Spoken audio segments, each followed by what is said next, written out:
नमस्कार. एकांकिकेचे नाव स्वतंत्र. लेखिका दीपलक्ष्मी परुळेकर. स्वतंत्र. चौघीजणी एका घरावर टकटक करतात. कोण आहे? आतून एक पुरुषी आवाज येतो. पहिली.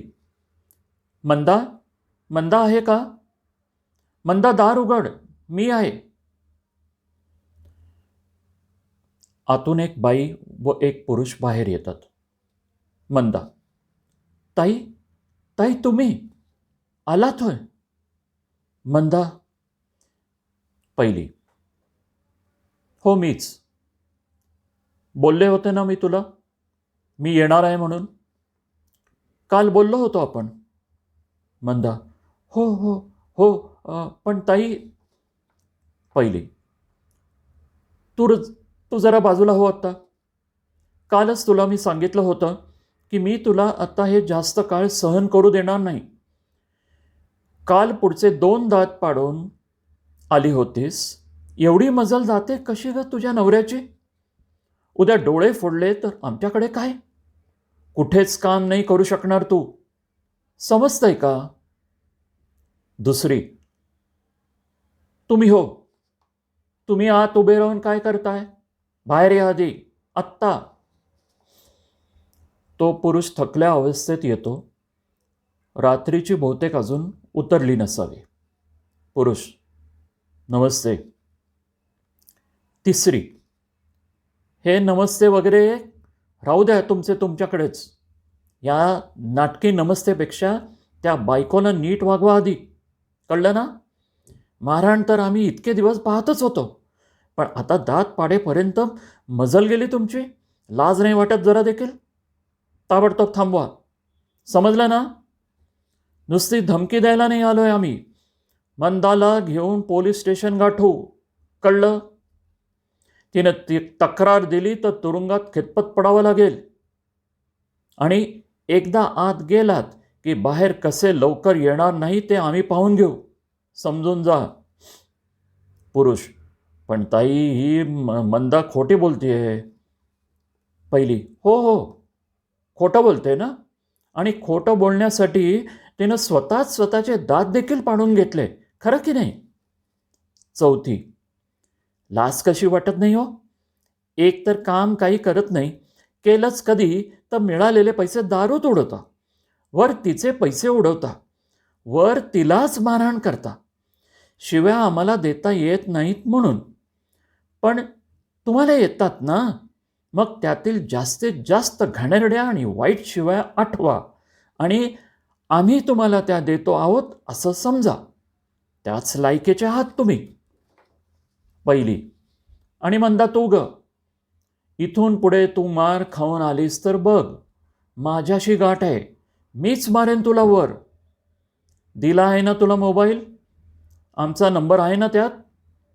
याने हात उगारला तर अंगावर पडायच्या आत कॉल कर. पुढे पाहतो मग आम्ही. चौथी. नाहीतर काय, उचकटवून ठेवतो हात. पुरुष खाली मान घालून उभा असतो. मंदा अजूनही बावरलेली. मंदा. ताई, ताई मी निघालेच होते कामावर यायला. आत्ताच जाते तुमच्या घरी. पहिली. नेहमीच्या वेळेवर जा. आत्ता नको. आत्ता जाऊन स्वयंपाक करशील आणि दुपारच्या वेळेपर्यंत थंड होईल सारं. साहेबांचा पारा चढेल मग तुझ्या. उगीच माझ्या डोक्याला कटकट नको नंतर. त्या पुरुषाची मान झटक्यात वर होते. पहिलीकडे पाहून तो म्हणतो. पुरुष. बघा ताई, तुमच्या साहेबांना पण थंड जेवण चालत नाही ना. मग मी हेच या मंदीला सांगतो, मला गरम गरम जेवण वाढीत जा. पण ही सकाळी भाकऱ्या थापते आणि रातला उशिरा येते. थंड भाकरी चालत नाही आपल्याला. चौथी. बास झालं आता. तू कमावत नाहीस म्हणून तिला उशिरापर्यंत काम करावं लागतं. कळलं? दारू पिऊन मारहाण करून वर तोंड करायला लाज नाही वाटत? याला शिकवू का एकदा मंदा? जरा भाकऱ्या कशा थापायच्या ते करून घेईल हाताने मग स्वतःच्या गरम. खबरदार एक शब्द तोंडातून आता बाहेर पडला तर. चला ग मंदा, वाट पाहतोय आम्ही तुझी, आणि खंबीर राहतो. चौघी जायला निघतात. मंदा आणि नवरा रंगमंचावरून निघून जातात. दुसरी, तिसरी आणि चौथी रंगमंचावर प्रेक्षकांकडे पाठ दाखवून उभे राहतात. पहिली शून्यात पाहत उभी राहते. तिला तिचं आणि तिच्या नवऱ्याचे पूर्वीचे संवाद आठवतात. पहिली: अहो काय चाललंय, फेकताय काय जेवण, अन्न फुकट जातंय. नको तर दुसऱ्यांच्या मुखी तरी जाऊ द्या, फेकताय का. नवरा: गप्प बस, फेकली नाही मुद्दामून, थंड झालंय सगळं, तोंडात घेवत नाही म्हणून बाजूला सारली, एका पदार्थाला देखील चव नाही, वर थंड सारं, आणि भांडी किती त्या एवढ्याशा टेबलावर, खाली पडणार नाही तर काय, मिसमॅनेजमेंट सारी. पहिली: हो, नाहीच मला जमणार यापेक्षा चविष्ट बनवणं, आणि मुळात मी ती भांडी वाढायला नव्हे गरम करण्यासाठी काढून ठेवली होती त्या टेबलावर.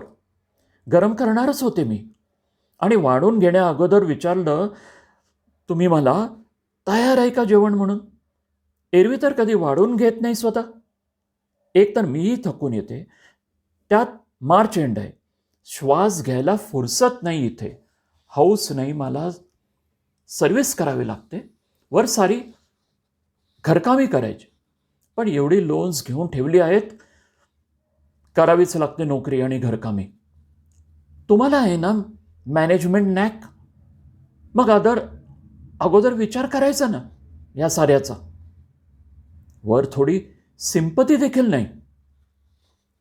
नवरा: परत सांगतो, मी मुद्दामून नाही पडली ती थाळी. आता थांबतो मी तुझं होईपर्यंत, झालं की सांग, माझे रिपोर्ट्स तयार करतो तोपर्यंत. स्टेजवरची पहिली स्वतःशीच. पहिली: मी का नाही कधीच सांगितलं की तुम्ही गरम करा आज आणि वाढा मलाही आज एकदा म्हणून. कसं गरम करायचं हे मी शिकवते. मलाही नाहीच आवडत की थंड जेवण. स्टेजवरच्या इतर तिघी वळतात. एक दोन पावले टाकत खुर्चीवर बसतात. चौथी: इथे कॉफी छान मिळते, खायचं का काही. इतर तिघी नको म्हणतात. चौथी: वेटर, 4 स्ट्रॉंग कॉफी और शुगर कम डालना. दुसरी: काय माणसं असतात ग ही, अडाणी कामचोर वर बेमुरतखोर, बाकी काम काही येत नाही, बायकावर हात उचलायचा कसं बरोबर कळतं. चौथी: नाहीतर काय. पहिली एकदम शांत झालेली असते, त्याच सुरात. पहिली: जाऊ दे आता, वागेल आता तो नीट, नाही धजावणार परत एवढ्यात तरी. ते जाऊ दे. अगं तुझी समीरा काय म्हणते का आता, जाणार का US ला. तिसरी: काय माहिती ग, अगं आत्ताच सतेजला क्रुशल प्रमोशनवर इटलीला जायचं, ते चालू आहे. आता दोघं 2 दिशेला असतील तर पोरांची वाट ग. तिचे सासू सासरे म्हणतात, आम्ही आमच्यासाठी काहीच सांगत नाही, तुम्ही कुठंतरी जाणारच, पण मग एकत्र जा, पोरांची वाट लावू नका. समीरा तशी फ्रीलॅन्सिंग करू शकते ना ग, करेल तशी, पैसे थोडे कमी मिळतील. दुसरी: अगं पण तिची ग्रोथ, हा कोर्स हे तिचं स्वप्न होतं ना, लग्नाआधीच तिनं सतेजला सांगितलं होतं तसं, असं तू म्हणाली होतीस, त्यानं कबूलही केलं होतं. तिसरी: हो अगं पण तो कुठे नाही म्हणतोय, पहिल्यांदा कोर्स 1 वर्षानंतर कर म्हणाला, तोवर केवूर झाला, पाठोपाठ अनिला, थोडी छोटी दोघं मोठी झाली तर आत्ता चान्स आला, जाणारच होती ती, पण आता सतेजचं हे प्रमोशन, आणि तरीही तो तिला सांगतोय, तू काही निर्णय घे, मला मान्य असेल. पहिली. मग तिने त्याच्याबरोबर सोडायचा निर्णय, मी जाते US ला, तू मुलांसाठी काय तो निर्णय घे, इटलीला जा किंवा माझ्याबरोबर ये. त्याच्यासारख्याला नक्कीच मिळेल ना कुठेही जॉब. तिसरी जरा धक्का बसल्यासारखी तिच्याकडे आवासून पाहत थांबते. इतर दोघीही अवघडून तिच्याकडे पाहतात. पहिली सटपटते आणि हसून म्हणते, पहिली, जोकिंग ग, काय सिरियसली घेतेस? पण तिसरी थोडी दुखावल्याच्या सुरात, अगं सतेजला मनापासून वाईट वाटतंय समीराच्या करिअरच्या झालेल्या घोळासाठी. बोलणी दाखवतं तसं सतत आम्हालाही. आमची इच्छा होती तिनं तिचं ध्येय पाहावं, पण ह्या वेळेला आम्हालाही काही बोलता येत नाही. त्यात या पोरांची स्पेस की काय ती, त्यात आपण काही बोलणं अशक्यच. आणि शेवटी नातवंडांचीच फरफट होणार ना गं आमच्याच. घेतील ते त्यांचा निर्णय, काय सांगणार. उद्या समीरा तिच्या ध्येयालाच पकडून राहिली तर तेही कुठे मला ना पटणार आहे. सगळीच गुंतागुंत. पहिली, कधीपर्यंत निर्णय घेणार मग ती?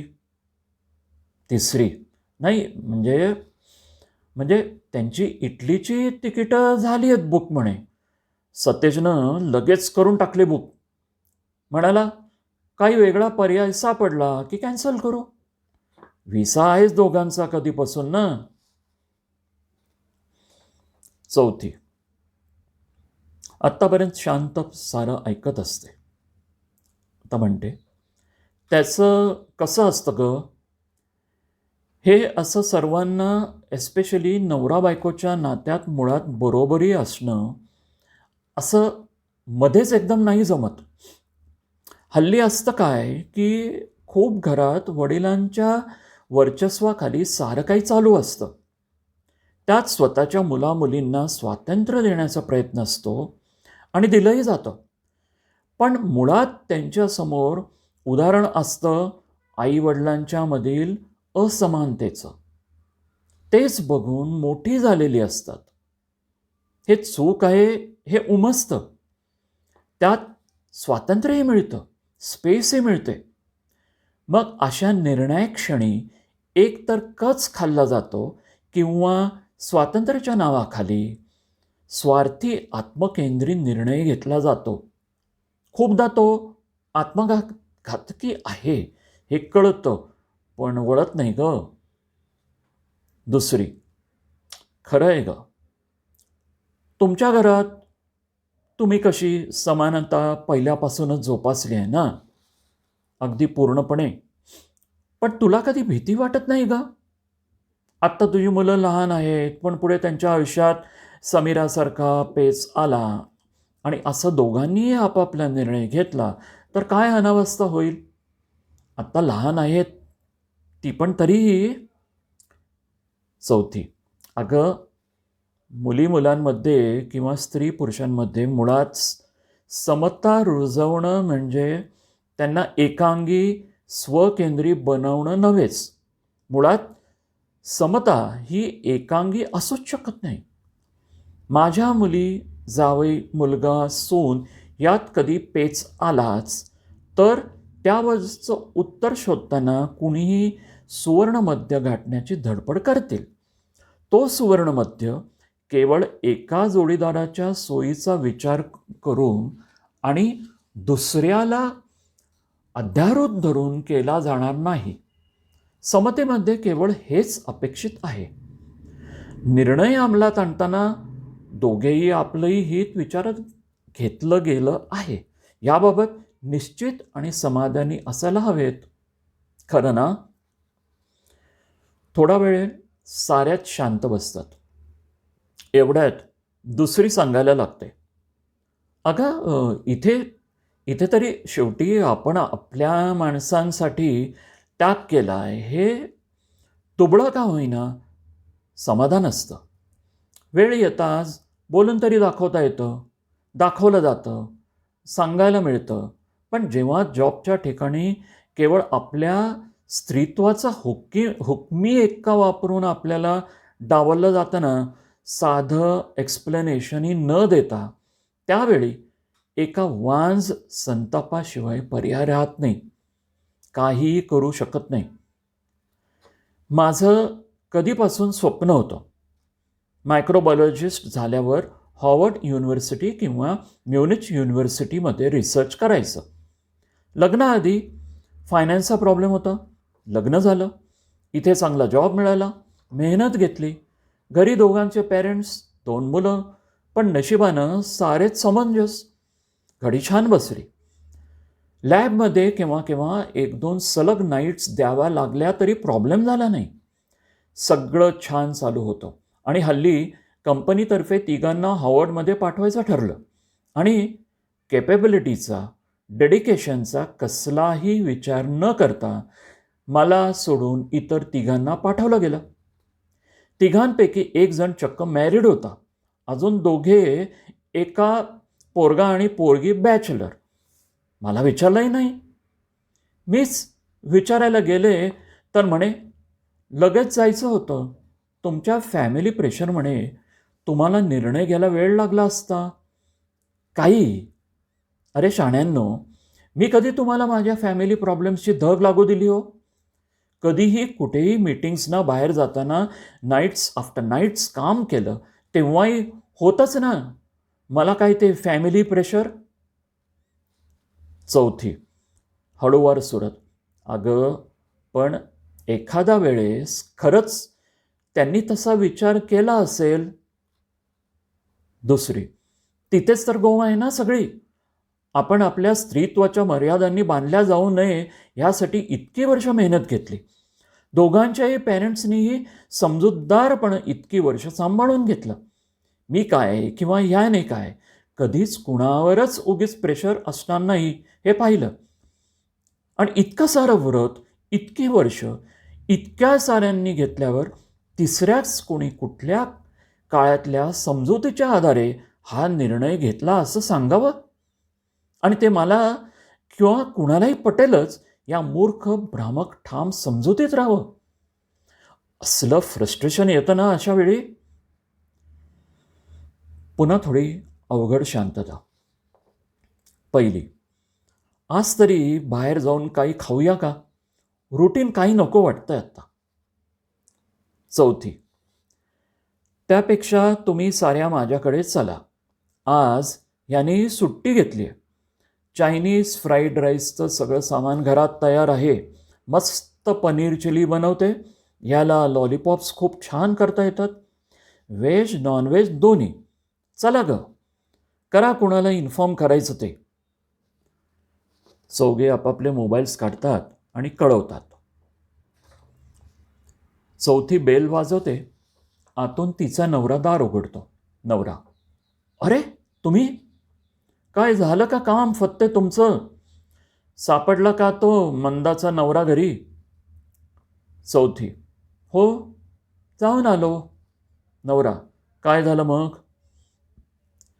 चौघी त्याला सांगतात. नवरा, आय नो. ही खरं तर आपल्या साऱ्या समाजाची शोकांतिका आहे. काय सांगणार? कितीही केलं तरी पुरुषी वर्चस्व डोकं वर काढतंच. हे लहानपणापासूनचं, तेव्हापासून बिंबवायला लागतं पोरांच्या मनात, तेही स्वतः उदाहरण घालून देऊन. चौथी खुर्चीला आरामात टेकून शांतपणे ऐकत असते. थोडंसं ओठावर हसू येतं. नवरा, आमच्या घरी पहिल्यापासूनच आम्ही आमच्या बायका पोरींना स्वातंत्र्य दिलंय. अगदी पाळण्यात असल्यापासून मोठी होईपर्यंत छान बिंबवलं गेलंय त्यामुळे त्यांच्या मनात.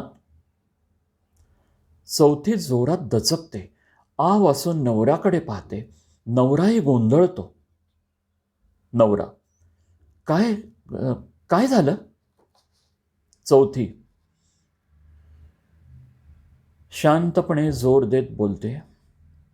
मला वाटत होतं आम्ही स्वतंत्रच आहोत जन्मापासून. आमचं स्वातंत्र्य हे दुसऱ्या कुणाच्या हातात नाही आम्हाला द्यायला.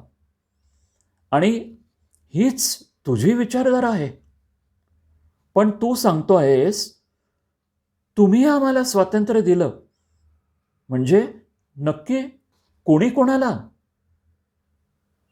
नवरा गडबडतो. आ वासून उभा राहतो. शांतता.